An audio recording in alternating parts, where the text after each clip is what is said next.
ఏటి మన ఓనర్ బయట 2 గుంటలు మెయింటైన్ చేస్తున్నాడు. ఆయనకి 2 3 కూడా మెయింటైన్ చేస్తాడు. అంత శక్తి ఉంది. అయ్యో ఆ, ఆ, అయ్యో అయ్యయ్యో. సారీ మానస, చూసుకోకుండా జరిగిపోయింది. పర్వాలేదు, ఇట్స్ ఓకే. ఓ పోయి బాత్రూంలో క్లీన్ చేసుకో.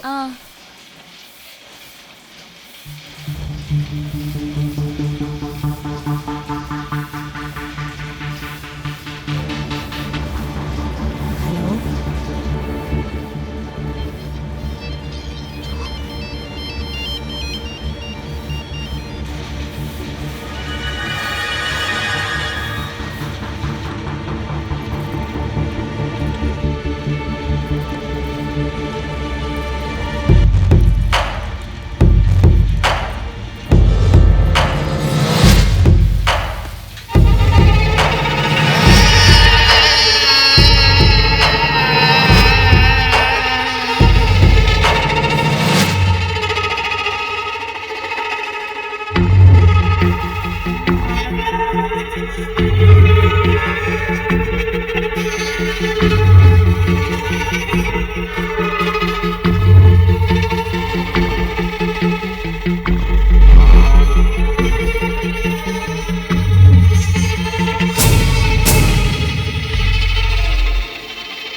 నమస్తే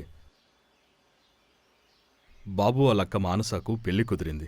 మీరు 2 లక్షలు అప్పుగా ఇస్తే తిరిగి 1000కిస్తాం. ఎవరు నువ్వు ఎవరని అడుగుతున్నా? Ice cream అమ్మేవాడిని.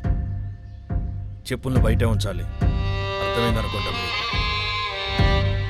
మానస, నువ్వు ఒక్కదానివి లోపలికి రా. వెళ్ళమ్మా.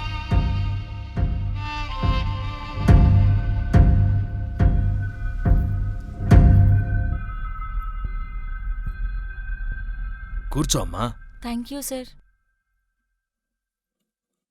నువ్వు ఇంట్లో ఇంత పెద్ద ఆఫీస్ చూసుండవు కదమ్మా, మొదటిసారి వచ్చావు కదా. అమ్మా, నీకు డబ్బులు అవసరం ఉంటే డైరెక్ట్గా నన్ను అడగొచ్చు కదా. ఎందుకు ఇంతమందిని తెచ్చావు? నేను ఇవ్వనంటానా? ఇదిగో తీసుకో. చాలా థ్యాంక్స్ సార్. నా కంపెనీలో పనిచేసే అమ్మాయి పెళ్ళవుతుందంటే నాకు సంతోషంగా ఉంటుంది కదా. ఇంక నేను వెళ్తాను సార్, రేపు ఆఫీస్లో కలుస్తాను. ఎంత సిగ్గుపడుతున్నావమ్మా. కళ్యాణం అనే పేరు ఎత్తగానే అమ్మాయిలు ఎంత సిగ్గుపడిపోతుంటారో. బుగ్గలు ఎరిపెక్కుతాయి. నీకు తెలుసా, నా భార్య ఇంట్లో లేదు. తనుంటే ఇంత డబ్బు ఇవ్వనిచ్చేది కాదు. సరే వెళ్ళమ్మా. వెళ్తాను సార్.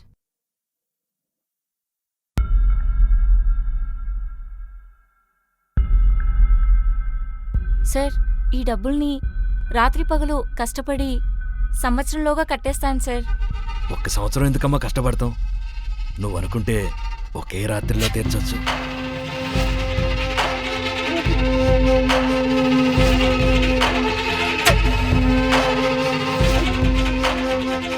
ఏమన్నానని అంత ఫీల్ అవుతుంది? నైట్ డ్యూటీ ఎక్కడ చేయమంది? అక్క ఎందుకు అంత కోపడుతుంది? అదే కదా, బాబు, మీ అక్కని వాడు నైట్ డ్యూటీకి రమ్మని పిలిచాడు. నైట్ డ్యూటీ చేయొచ్చు కదా. ఒరేయ్, ఆకారం పెరిగింది గాని బుర్ర మాత్రం పెరగలేదు. నాకు అదే డౌట్. అదే కంపెనీలో చాలా మంది డే అండ్ నైట్ షిఫ్ట్లు చేస్తారు కదా. డబ్బులు కావాలంటే నైట్ షిఫ్ట్లు కూడా చేయాలి కదా. ఒరేయ్, మీ అక్కకు పెళ్లి జరుగుతుంది, నేను దగ్గరుండి చూసుకుంటా. నువ్వు డబ్బుల గురించి ఆలోచించుకో. పో ఇంటికెళ్ళు. ఎలాగా? దొంగతనం చేసి. సరదాగా అన్నా, నేనేర్పాటు చేస్తా. నువ్వు ఇంటికెళ్ళు పో. రాముడు మాట హనుమంతుడు ఎలాగైతే వింటాడో నువ్వు కూడా ఈయన మాట విను. అప్పుడే జీవితంలో పైకొస్తావు. వినురా, నువ్వు పోరా.